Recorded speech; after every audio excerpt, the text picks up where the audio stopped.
L'hormone antimullérienne est produite par les cellules de la granulose des petits follicules, antraux et préantraux, de l'ovaire, à partir de 36 semaines de développement fœtal jusqu'à ce que la femme entre dans la phase ménopausique.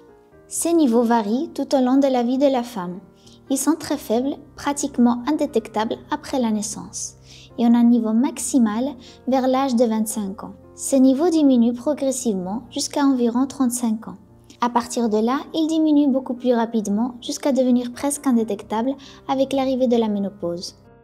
La réserve ovarienne d'une femme se réfère à la fois à la quantité et à la qualité des ovocytes qu'elle a dans ses ovaires.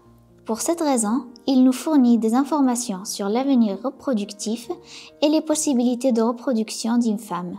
Au niveau analytique, il est important de noter que les valeurs obtenues après l'analyse peuvent varier d'un laboratoire à l'autre. Fondamentalement, à l'heure actuelle, il existe deux techniques les plus utilisées. l'ELISA, enzyme immunoassay, qui est une technique manuelle, donc plus sensible aux erreurs, et les immunoassays, automatisés. À l'Instituto Bernabéu, nous utilisons l'immunoassay automatisé de Roche.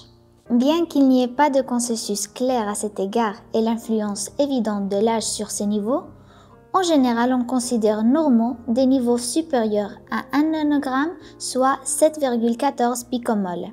De faibles niveaux d'hormones antimullériennes peut être attendu chez les femmes qui ont retardé le plus longtemps possible la maternité.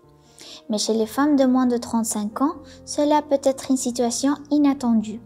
Nous savons qu'il s'agit d'une situation stressante pour les couples et la femme peut se demander si elle pourra devenir mère avec ses propres ovocytes ou si elle devra recourir aux dons d'ovocytes. L'un des derniers articles publiés traite des résultats obtenus dans les techniques de reproduction assistée après avoir évalué 9400 femmes et les avoir classées en différents groupes. L'un des groupes est celui des femmes chez qui l'hormone antimullérienne était faible et qui avaient pourtant moins de 35 ans. Cette étude fournit des informations sur les traitements de procréation assistée disponibles lorsqu'il existe un écart entre les valeurs de l'hormone antimullérienne et l'âge de la femme. L'étude conclut que chez les femmes présentant de faibles valeurs de l'hormone antimullérienne, les résultats des traitements de reproduction assistée sont optimaux après 3 transferts d'embryons de bonne qualité.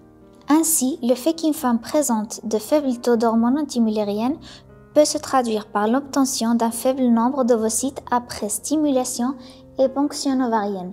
Mais cela ne signifie en aucun cas qu'elle ne peut pas réaliser une gestation évolutive.